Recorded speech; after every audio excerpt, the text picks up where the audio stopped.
ছেলেরা এবং মেয়েরা এবং স্টাফ এবং বিশেষ অতিথি যারা আগমন করেছেন, আজকের দিনটা একটা ব্যতিক্রম দিন, যা বছরে একবার আসে। এই দিনটা সম্পর্কে আমাদের কয়েকটি জিনিস জানা দরকার।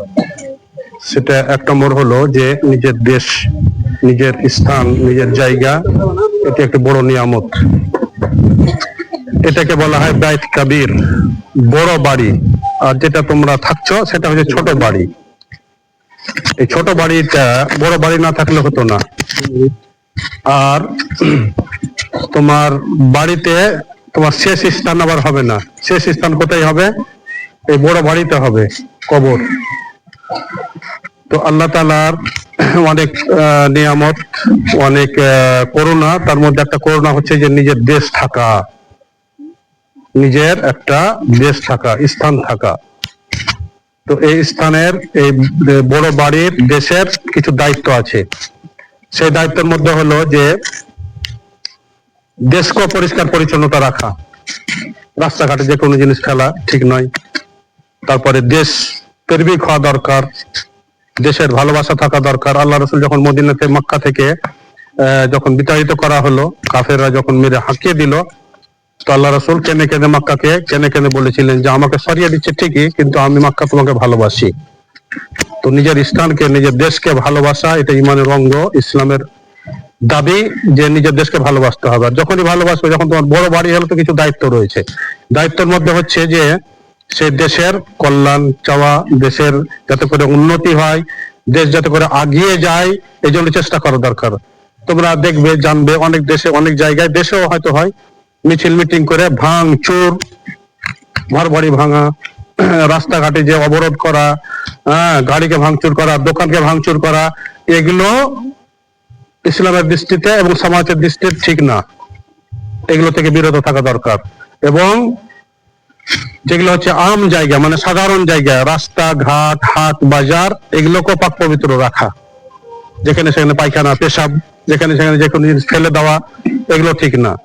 আর এই ভারত স্বাধীনটা হয়েছে, একটু জানা দরকার, ছেলেরা এবং মেয়েরা, মুসলমানের রক্ত দিয়ে হয়েছে, রক্তের ওপরে হয়েছে।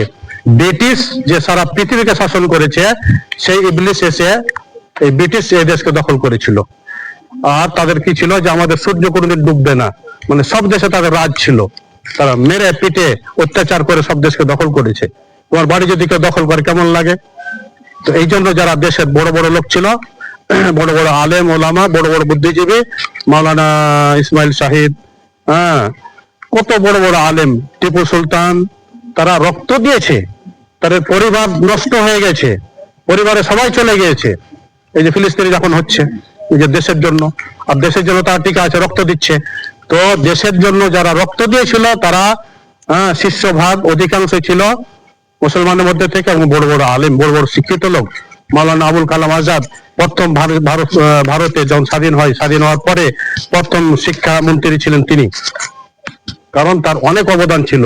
যদিও বাংলাদেশ, পাকিস্তান আমাদের থেকে আলাদা হয়ে গেছে, তারপরেও আমাদের মুসলমানদের এই দেশে তাদের সম্মান ছিল, তাদের কদর ছিল, তাদের দেশের দরদ ছিল, সবকিছু ছিল। যার কারণে তাদেরকে এরকম সরকারি ভাবেও তাদের মান মর্যাদা ছিল, এখনো থাকবে এবং আছে।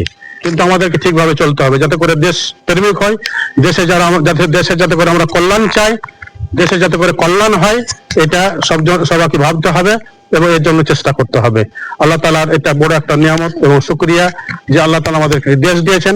আর যে দেশে সবাই আমরা মিলেমিশে থাকছি, বাস করছি, এবং আগামী ইনশাআল্লাহ বাস করব মিলেমিশে, এবং সমাজের উন্নতির জন্য ভাববো, সমাজের কল্যাণের জন্য ভাববো, যাতে করে সমাজ উন্নতি হয়, সমাজ যাতে করে আগে বাড়ে, সব মানুষ যাতে করে ভালো থাকে, সুখে থাকে, এরকম আমাদের চিন্তা ভাবনা থাকা দরকার এবং চেষ্টাও থাকা দরকার। আর এগুলো ভাবলে, করলে সমাজ উন্নতি হবে, দেশ উন্নতি হবে। এগুলো সবসময় আমাদেরকে ভাবা দরকার। ছোট ঘর থেকে বড় ঘর, মানে আমাদের বাড়ি থেকে নিয়ে দেশের, আমাদের সব রকম ভালো চিন্তা ভাবনা করা এবং উন্নতির জন্য, কল্যাণের জন্য চেষ্টা করা, এটা হচ্ছে ইমানি দাবি। মুসলমান হিসেবে উচিত আমাদেরকে এরকম ভাবতে হবে, করতে হবে। আল্লাহ তাআলা আমাদেরকে ভালো সবকিছু করার তৌফিক দান করেন এবং ভালো কাজগুলি কবুল করেন। ওয়া সাল্লাল্লাহু আলা নবিয়ানা মুহাম্মদ।